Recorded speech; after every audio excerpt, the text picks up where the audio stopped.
Coordination committee के member 10 member थे, 9 member सारे आए।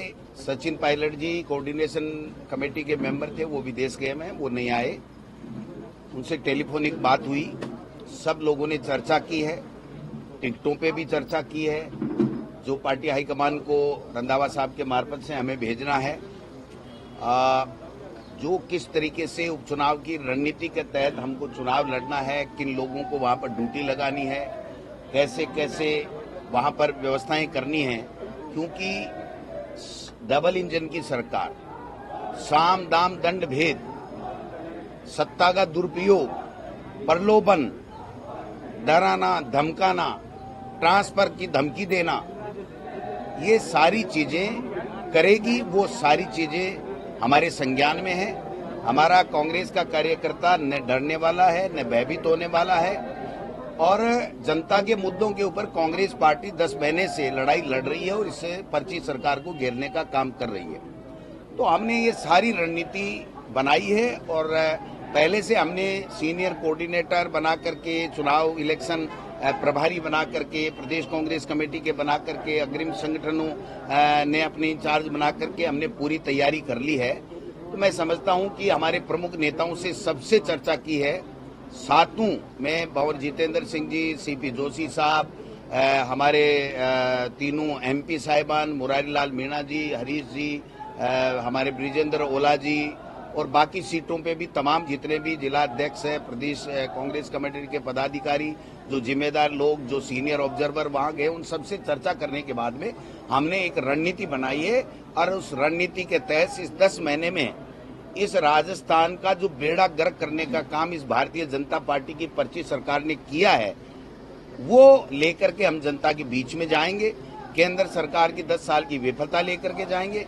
हमारी सरकार के समय जो अच्छी योजनाएं थी, उदाहरण के लिए मुख्यमंत्री चिरंजीवी योजना जैसी योजना, उससे लोगों को राहत मिल रही थी, गरीबों को, वो सारी की सारी इन्होंने बंद कर दी है, केवल समीक्षा के नाम से और ईडी, सीबीआई, इनकम टैक्स की धमकी के आधार के ऊपर ये लोग बाग राज करना चाहते हैं।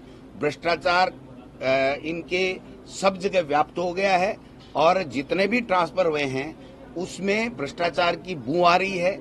ये सारी जनता जान चुकी है। जनता ये कह रही है सरकार चला कौन रहा, चल कहां से रही है, इसका कंट्रोल कर। एक उदाहरण देकर के मेरी बात समाप्त करूंगा कि करीब करीब 40 करोड़ रुपए इस विदेश यात्राओं के ऊपर मुख्यमंत्री जी, उप मुख्यमंत्री जी, ब्यूरोक्रेसी के ऊपर 40-50 करोड़ रुपए खर्च कर दिए।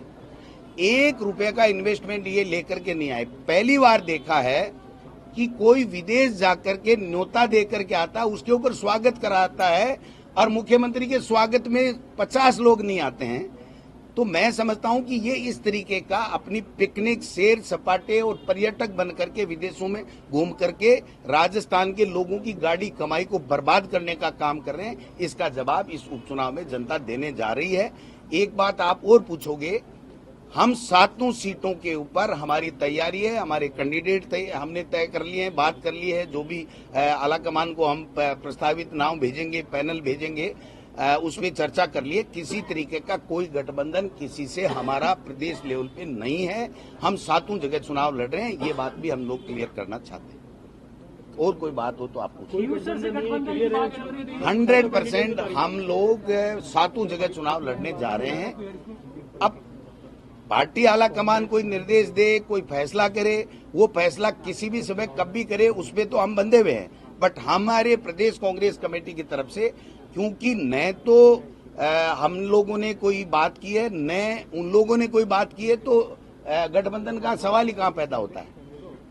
तो इंडिया का जो नारा था, जो इंडिया का नारा, जैसे हनुमान बेनीवाल जी कहते हैं, दिल्ली में है तो वो दिल्ली में है।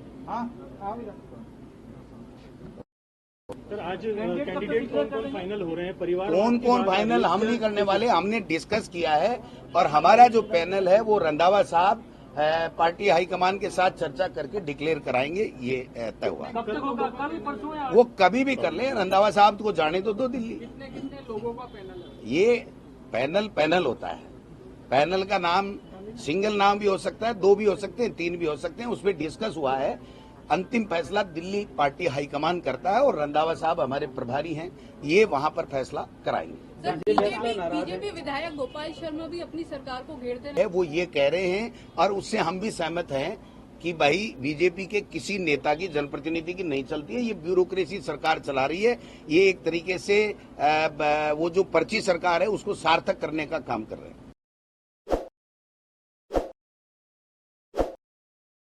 ताज़ा खबरों के लिए विजिट करें द फैक्ट इंडिया की वेबसाइट और डाउनलोड करें द फैक्ट इंडिया ऐप।